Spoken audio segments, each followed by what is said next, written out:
क्या हो अगर दुनिया की सबसे ताकतवर कैंसर रोधी दवा यानी कैंसर से बचाने वाली दवा किसी अत्याधुनिक लेबोरेटरी में नहीं, हाँ, बल्कि इस वक्त घर की रसोई या सब्जी की टोकरी में रखी हो। ये सोचने में थोड़ा अजीब जरूर लगता है, लेकिन ये सच है ना? आमतौर पर जब चिकित्सा या बीमारियों की बात होती है तो नजरिया बहुत ही मैकेनिकल होता है। बिल्कुल। जैसे जैसे शरीर कोई मशीन है जो टूट गई है और अब उसे बाहर से किसी केमिकल या सर्जरी के जरिए ठीक करना है। लोग अक्सर ऐसा ही सोचते हैं।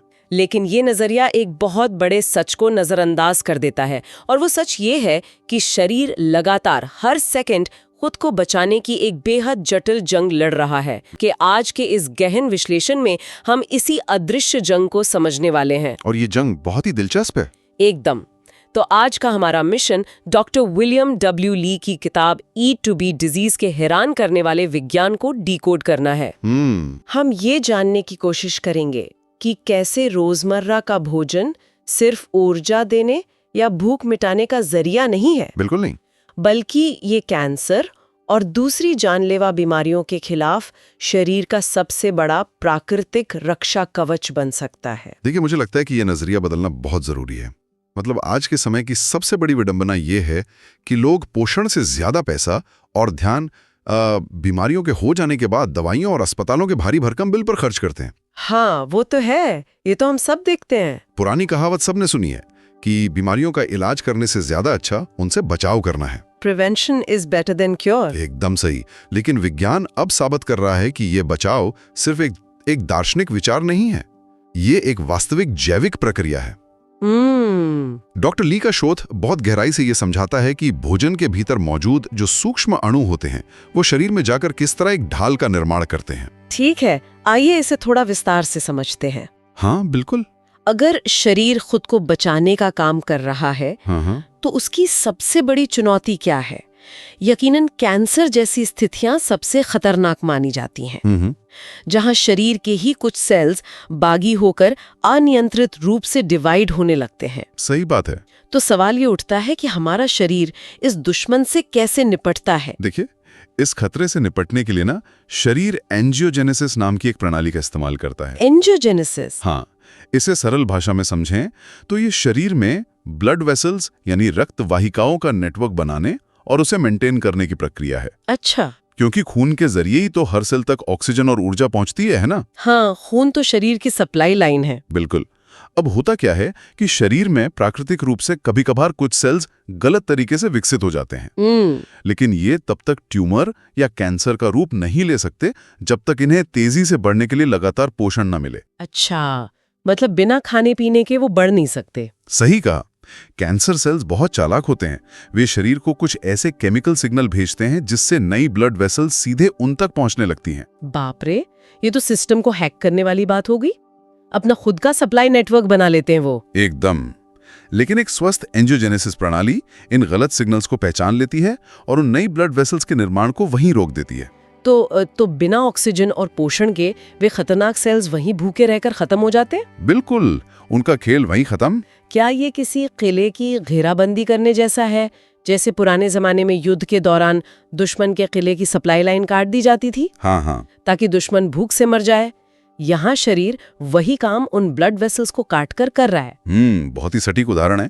इस प्रक्रिया में शरीर दुश्मन पर सीधा हमला नहीं करता, बल्कि उसका राशन पानी बंद कर देता है। कि हम अपने खाने के जरिए इस सप्लाई लाइन को कंट्रोल कर सकते हैं। जी हाँ, यही सबसे अहम बात है। सोयाबीन का ही उदाहरण लेते हैं। सोयाबीन को तो अक्सर सिर्फ शाकाहारियों के लिए प्रोटीन का एक विकल्प माना जाता है। सही कहा। लेकिन इसमें जेनेस्टीन नाम का एक विशिष्ट प्रोटीन पाया जाता है। जेनेस्टीन? अब ये जेनेस्टीन कैसे काम करता है? क्या ये सीधे कैंसर से लड़ता है? नहीं, जेनेस्टीन सीधे कैंसर सेल्स को नहीं मारता, बल्कि ये उस घेराबंदी को मजबूत करता है जिसके बारे में हमने अभी बात की। जेनेस्टीन एक तरह से कैंची का काम करता है। कैंची? हाँ, जब कैंसर सेल्स नई ब्लड वेसल्स बनाने के लिए वो हैकिंग वाले सिग्नल भेजते हैं ना, तो जेनेस्टीन उन विशिष्ट सिग्नल्स को ब्लॉक कर देता है। अरे वाह! इसके प्रभाव से वो ब्लड वेसल्स जो ट्यूमर को पोषण देने वाली थीं, वो सिकुड़कर खत्म हो जाती हैं। मतलब सप्लाई लाइन कट गई। बिल्कुल। और इसके लिए बहुत बड़ी मात्रा की जरूरत भी नहीं है। अच्छा, कितनी मात्रा चाहिए? वरना केवल 10 ग्राम सोया प्रोटीन, जो टोफू, सोया मिल्क, एडामामे, मीसो या सोया सॉस से बहुत आसानी से मिल जाता है। बस इतना ही इस घेराबंदी को सक्रिय करने के लिए काफी है। यहाँ ये विषय और भी ज्यादा रोचक हो जाता है, क्योंकि ये सिर्फ सोयाबीन तक सीमित नहीं है। हार्वर्ड की शोधकर्ताओं ने ब्रोकली को लेकर भी एक बहुत ही चौंकाने वाला डेटा सामने रखा है। उनके अनुसार हफ्ते में सिर्फ 2 कप ब्रोकली खाने से सिर्फ 2 कप? हाँ, और ओवेरियन कैंसर का खतरा 33% कम हो जाता है। क्या बात है। इतना ही नहीं, मेलानोमा का खतरा 28% और प्रोस्टेट कैंसर का खतरा 59% तक गिर जाता है। 59% की गिरावट कोई छोटी मोटी बात नहीं है। बिल्कुल नहीं। लेकिन ब्रोकली ऐसा करती कैसे है? यहाँ जो बात सबसे हैरान करने वाली है वो ये है कि ब्रोकली में मौजूद बायोएक्टिव कंपाउंड्स सीधे तौर पर एंजियोजेनेसिस को रेगुलेट करते हैं। ये कंपाउंड शरीर को ये पहचानने में मदद करते हैं कि कौन सी ब्लड वेसल स्वस्थ है और कौन सी खतरनाक ट्यूमर को पाल रही है। मतलब ये एक तरह का इंटेलिजेंट सर्वेलेंस सिस्टम है जो सब्जी मंडी में मिलने वाली एक आम सी सब्जी से मिल रहा है। एकदम सही है ना, कमाल की बात। बहुत कमाल की बात है। अच्छा ठीक है, मान लीजिए कि घेराबंदी सफल रही, सप्लाई लाइन कट गई और कैंसर रूपी दुश्मन भूखा मर गया। लेकिन इस पूरी जंग में जो हमारे शरीर को नुकसान हुआ है उसका क्या? घायल सेल्स की मरम्मत कैसे होती है? यहीं पर शरीर की इंटरनल रिपेयर टीम काम आती है, जिसे हम स्टेम सेल्स कहते हैं। Stem cells? हाँ, स्टेम सेल्स एक तरह से शरीर के मास्टर बिल्डर होते हैं। ये किसी भी डैमेज्ड हिस्से को रिप्लेस और रीजनरेट कर सकते हैं। अच्छा। एक स्वस्थ इंसान का शरीर लगातार खुद को नया करता रहता है। फेफड़े हर 8 दिन में 8 दिन में नए फेफड़े? जी, सेलुलर लेवल पर। त्वचा हर 14 दिन में, और छोटी आंत तो लगभग हर दिन अपने पुराने सेल्स की जगह नए सेल्स ले आती है। बाप रे, शरीर तो एक पूरी फैक्ट्री है। बिल्कुल। और यहाँ तक कि जब हार्ट अटैक आता है और दिल की मांसपेशियों को भारी नुकसान पहुंचता है, तो बोन मैरो यानी हड्डियों के गूदे से यही स्टेम सेल्स निकलकर सीधे दिल तक पहुंचते हैं और नई ब्लड वेसल्स बनाने का काम शुरू करते हैं। अक्सर माना जाता है कि शरीर के ठीक होने की अपनी एक फिक्स स्पीड होती है, लेकिन विज्ञान बता रहा है कि हम इस रिपेयर टीम की ताकत को बढ़ा सकते हैं। हाँ, बिल्कुल बढ़ा सकते हैं। और इसका सबसे दिलचस्प तरीका है कोकोआ।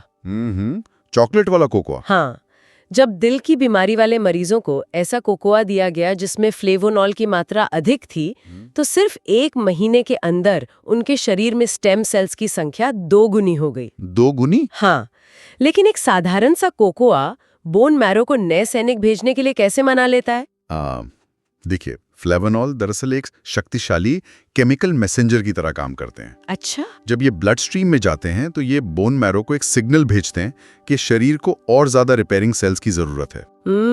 इसके जवाब में बोन मैरो ज्यादा स्टेम सेल्स रिलीज करता है। इसका सीधा असर ये होता है कि ब्लड फ्लो सुधर जाता है और डैमेज हुए हिस्सों की मरम्मत बहुत तेजी से होने लगती है। मतलब सिर्फ 1 कप कोकोआ से इतना फायदा? बिल्कुल, रोजाना 1 कप अच्छी क्वालिटी का कोकोआ इस पूरी प्रक्रिया को गति दे सकता है। ये तो बात हुई सेल्स की, लेकिन किताब बताती है कि असली जंग तो सेल्स के भी अंदर डीएनए के स्तर पर लड़ी जा रही है। DNA damage? हाँ, एक आंकड़ा है कि एक दिन में डीएनए को लगभग 10,000 बार नुकसान पहुंचता है। सूरज की यूवी किरणें, पर्यावरण का प्रदूषण, कार का धुआं, स्ट्रेस भी। हाँ, स्ट्रेस भी। ये तो ऐसे जैसे कोई लगातार शरीर के जेनेटिक ब्लूप्रिंट पर हथौड़े मार रहा हो। बिल्कुल। और अगर डीएनए का ये ब्लूप्रिंट नष्ट हो जाए तो बुढ़ापा बहुत तेजी से आता है और बीमारियां शरीर पर कब्जा कर लेती हैं। लेकिन प्राकृतिक रूप से डीएनए के पास खुद को बचाने का एक शानदार मैकेनिज्म है। डीएनए के सिरों पर टेलोमियर नाम के सुरक्षा कवच होते हैं। टेलोमियर, इसे समझने के लिए क्या हम जूतों के फीते का उदाहरण ले सकते हैं? हाँ, बताइए। टेलोमियर बिल्कुल फीते के सिरों पर लगे उन प्लास्टिक के छोटे टुकड़ों की तरह है जो फीते को उधड़ने से बचाते हैं। बहुत ही उम्दा एनालॉजी है। समस्या ये है कि उम्र के साथ, या यूं कहें कि हर साल, ये टेलोमियर लगभग 15 यूनिट छोटे होते जाते हैं। अच्छा, मतलब वो प्लास्टिक का टुकड़ा घिसने लगता है। बिल्कुल। और जब वो पूरी तरह खत्म हो जाता है तो डीएनए के धागे उधड़ने लगते हैं। लेकिन विज्ञान के अनुसार हम उन प्लास्टिक के टुकड़ों को नट्स यानी सूखे मेवे खाकर दोबारा बना सकते हैं। एकदम सही। ताकि ब्रह्म यंग यूनिवर्सिटी के शोधकर्ताओं ने पाया कि रोज सिर्फ 10 ग्राम नट्स खाने से 1 साल में टेलोमियर की लंबाई 8.5 यूनिट बढ़ गई। मतलब टेलोमियर 35% ज्यादा समय तक टिक सकते हैं। पर ये कैसे मुमकिन है कि एक अखरोट या बादाम खाने से डीएनए का सिरा लंबा हो जाए?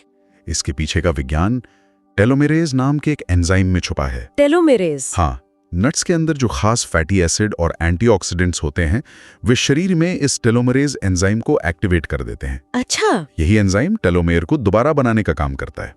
सिर्फ नट्स ही नहीं, जर्मनी की यूनिवर्सिटी ऑफ काइजरस्लाउटर्न ने पाया कि सिर्फ 1 हफ्ते तक बेर का रस पीने से हाँ, सिर्फ 1 हफ्ते पीने से डीएनए की खुद को सुरक्षित रखने की क्षमता 66% तक बढ़ गई। 66%? बिल्कुल। ये भोजन की वो ताकत है जो सीधे जेनेटिक रिपेयरिंग कर रही है। मतलब कमाल है। अच्छा, अभी तक हमने जितनी भी बात की उसमें ये लग रहा है कि हमारा शरीर ये सारा काम अकेले कर रहा है।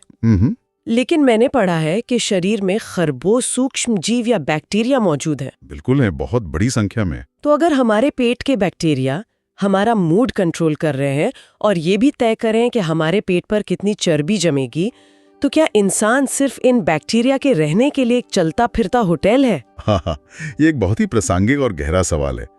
तकनीकी रूप से देखें तो हमारे शरीर में मानव कोशिकाओं यानी ह्यूमन सेल्स से ज्यादा संख्या इन माइक्रोबायोम की है। बाप रे! वे सिर्फ मेहमान नहीं है, वे स्वास्थ्य के को-फाउंडर हैं, यानी सह संस्थापक।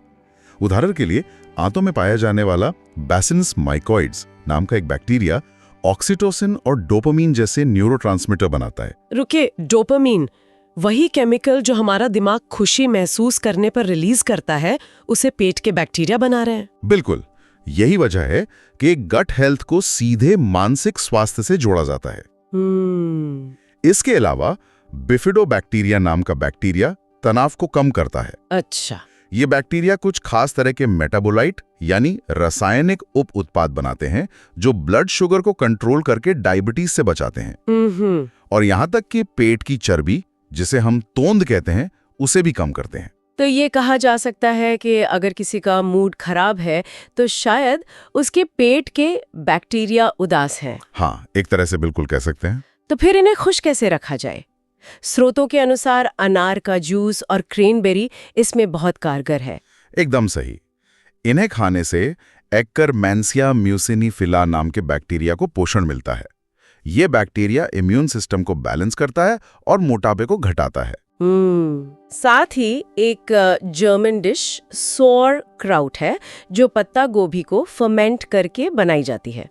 इसमें लैक्टोबैसिलस प्लांटेरम पाया जाता है जो सीधे स्टेम सेल्स की संख्या बढ़ाता है। बिल्कुल। यहाँ तक कि असली पार्मिजियानो रेजियानो पनीर में भी ऐसे बैक्टीरिया होते हैं जो कैंसर से लड़ते हैं। और जब बात इम्यून सिस्टम यानी प्रतिरक्षा प्रणाली की आती है तो ये समझना जरूरी है कि इसका काम सिर्फ सर्दी खांसी रोकना नहीं है।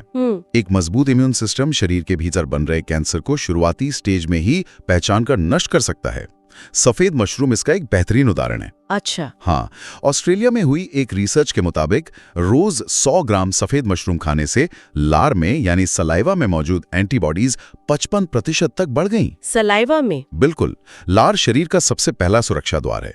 अगर वहां एंटीबॉडीज बढ़ जाएं तो शरीर बहुत सी बीमारियों को वहीं रोक सकता है। इसी तरह ऑलिव ऑयल यानी जैतून के तेल का प्रभाव भी चौंकाने वाला है। 3 महीने की एक स्टडी में जिन लोगों ने सोयाबीन या कॉर्न ऑयल की जगह ऑलिव ऑयल इस्तेमाल किया, उनके इम्यून सिस्टम की ताकत 53% बढ़ गई। 53%? लेकिन ऑलिव ऑयल में ऐसा क्या है जो बाकी तेलों में नहीं है? देखिए, ऑलिव ऑयल में ओलिक एसिड और हाइड्रोक्सी टायरोसोल जैसे तत्व होते हैं। हाइड्रोक्सी क्या? हाइड्रोक्सी टायरोसोल ये एक बेहद शक्तिशाली एंटीऑक्सीडेंट है। जब इम्यून सिस्टम के सेल्स बीमारियों से लड़ते लड़ते डैमेज होने लगते हैं ना, तो ये तत्व उन्हें मरने से बचाता है। एक तरह से ये हमारे शरीर के सैनिकों को अमर बुलेट प्रूफ जैकेट पहना देता है। अरे वाह, बुलेट प्रूफ जैकेट! ये सब तो बहुत तार्किक लगता है। ब्रोकली, ऑलिव ऑयल, मशरूम, ये सभी हेल्दी फूड की कैटेगरी में आते हैं। बिल्कुल आते हैं। लेकिन क्या कुछ ऐसी चीजें भी हैं जिन्हें दुनिया बदनाम मानती है, लेकिन वे अंदर ही अंदर हमारी रक्षा कर रही होती हैं? अगर हम इससे व्यापक संदर्भ में देखें तो विज्ञान किसी भी खाने को सिर्फ अच्छे या बुरे का टैग नहीं देता, वो उसके मॉलिक्यूल्स यानी अणुओं को देखता है। अच्छा। उदाहरण के तौर पर बियर को ही ले लीजिए। बियर, ये तो वो ड्रिंक है जिसे बियर बेली यानी पेट बाहर निकलने का मुख्य कारण माना जाता है। क्या ये सचमुच रक्षा कर सकती है? यही तो विज्ञान का विरोधाभास है। बियर बनाते समय जिस हॉप्स का इस्तेमाल होता है उसमें ज़ेंथोह्यूमल नाम का एक तत्व पाया जाता है। जब माइक्रोस्कोपिक स्तर पर देखा गया तो पता चला कि ये ज़ैंथोह्यूमल सीधे तौर पर फैट सेल्स यानी वसा कोशिकाओं की ब्लड सप्लाई को काट देता है। अच्छा, मतलब जो सप्लाई लाइन कैंसर की कट रही थी वही फैट सेल्स की भी कट जाती है। बिल्कुल, यानी ये पेट की चर्बी को कम करने में मदद कर सकता है। बाप रे। 2015 की एक विस्तृत स्टडी ये भी दिखाती है कि ये किडनी कैंसर के खतरे को कम करता है। ये तो सच में हैरान करने वाला है। इसी तरह मसालेदार खाने को लेकर भी लोगों में डर रहता है। हाँ, कि पेट खराब हो जाएगा या अल्सर हो जाएगा। बिल्कुल, लेकिन चीन में लगभग 5 लाख लोगों पर हुए एक विशाल अध्ययन से ये बात सामने आई कि रोज मसालेदार खाना खाने वालों में किसी भी बीमारी से मृत्यु की संभावना 14% तक कम हो गई। और सबसे बड़ा भ्रम तो पनीर यानी चीज को लेकर है। फैट का डर। हाँ, लोग सैचुरेटेड फैट और हार्ट अटैक के डर से इसे खाना ही छोड़ देते हैं। लेकिन रिसर्च बताती है कि एमेंटल, गूडा और ईडाम जैसे पनीर में विटामिन K2 भरपूर मात्रा में होता है। और ये विटामिन K2 का मैकेनिज्म समझना बहुत जरूरी है। वो कैसे काम करता है? अक्सर धमनियों में यानी आर्टरीज में कैल्शियम जमने से हार्ट अटैक आता है। विटामिन K2 उस कैल्शियम को धमनियों में जमने से रोकता है और उसे सीधा हड्डियों की तरफ मोड़ देता है। अरे वाह, मतलब ट्रैफिक पुलिस की तरह। एकदम सही। जर्मनी में 25,000 लोगों पर हुई स्टडी ने साबित किया कि इन खास तरह के पनीर का सेवन लंग और प्रोस्टेट कैंसर के साथ साथ हार्ट अटैक के खतरे को भी काफी कम कर देता है।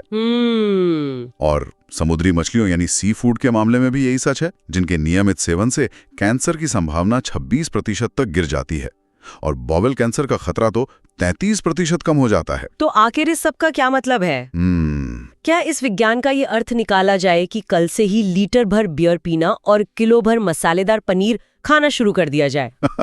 नहीं, इससे एक बहुत ही महत्वपूर्ण सवाल खड़ा होता है। बिल्कुल। विज्ञान कभी भी अति यानी एक्सेस का समर्थन नहीं करता। इसका ये अर्थ बिल्कुल नहीं है कि बुरी आदतों को बढ़ावा दिया जाए। इसका वास्तविक अर्थ यह है कि भोजन को अच्छे और बुरे के एक साधारण चश्मे से देखना बंद करना होगा। एक ही भोजन के अंदर नुकसानदायक फैट भी हो सकता है और साथ ही ज़ैंथोह्यूमल या विटामिन K2 जैसे जीवन रक्षक अणु भी। सही बात है। कुंजी इस बात में है कि कौन सा विशिष्ट अणु शरीर की किस रक्षा प्रणाली, चाहे वो एंजियोजेनेसिस हो, स्टेम सेल्स हो, DNA हो या माइक्रोबायोम हो, उसको सक्रिय कर रहा है। अगर आज की इस पूरी चर्चा का सार निकाला जाए तो वो ये है कि स्वास्थ्य का असली खजाना किसी फार्मेसी में नहीं बल्कि हमारी रोजमर्रा की डाइट में छिपा है। बिल्कुल। सोयाबीन और ब्रोकली शरीर के एंजियोजेनेसिस प्रक्रिया को कंट्रोल करके कैंसर की सप्लाई लाइन काट देते हैं। कोकोआ बोन मैरो को एक्टिवेट करके स्टेम सेल्स को बढ़ाता है, जिससे शरीर की रिपेयरिंग स्पीड दोगुनी हो जाती है। सही कहा। बेर और नट्स DNA के टेलोमियर्स को घिसने से बचाते हैं और सफेद मशरूम तथा ऑलिव ऑयल इम्यून सिस्टम को इस हद तक मजबूत कर देते हैं कि वो किसी भी बाहरी या भीतरी खतरे से निपट सके। अगर इस प्राकृतिक विज्ञान को समझकर भोजन का चुनाव किया जाए तो भविष्य में भारी भरकम दवाइयों पर निर्भरता को काफी हद तक खत्म किया जा सकता है। बिल्कुल खत्म किया जा सकता है। देखिए, जब कोई इंसान खाना खाता है तो वो केवल अपना पेट नहीं भर रहा होता है, बल्कि वो अपने शरीर के हर एक सेल को, अपने DNA को एक रासायनिक निर्देश यानी केमिकल इंस्ट्रक्शन दे रहा होता है कि उसे आने वाली बीमारियों से कैसे लड़ना है। इस पूरी चर्चा को समेटते हुए ये सोचने वाली बात है कि आज विज्ञान ने ये साबित कर दिया है कि कैसे नट्स का एक छोटा सा टुकड़ा या ब्रोकली का एक हिस्सा DNA और स्टेम सेल्स के सबसे सूक्ष्म स्तर पर जाकर जेनेटिक बदलाव ला सकता है। बिल्कुल। जरा विचार करें, अगर मानव शरीर खाए गए हर एक निवाले पर इतनी सटीकता से रिएक्ट करता है तो क्या भविष्य की चिकित्सा पूरी तरह से बदल नहीं जाएगी?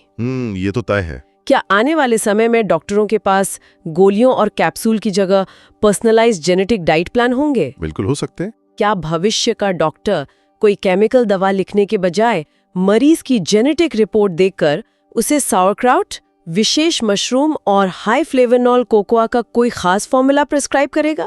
ये एक बहुत ही शानदार और संभव विचार है। भोजन की प्लेट को सिर्फ भूख मिटाने का जरिया मानना बंद करना होगा। ध्यान से देखा जाए तो ये प्रकृति द्वारा दिया गया एक निजी शक्तिशाली दवाखाना है। इस विस्तृत चर्चा में इतना ही। ज्ञान और विज्ञान की ये खोज निरंतर जारी रहेगी।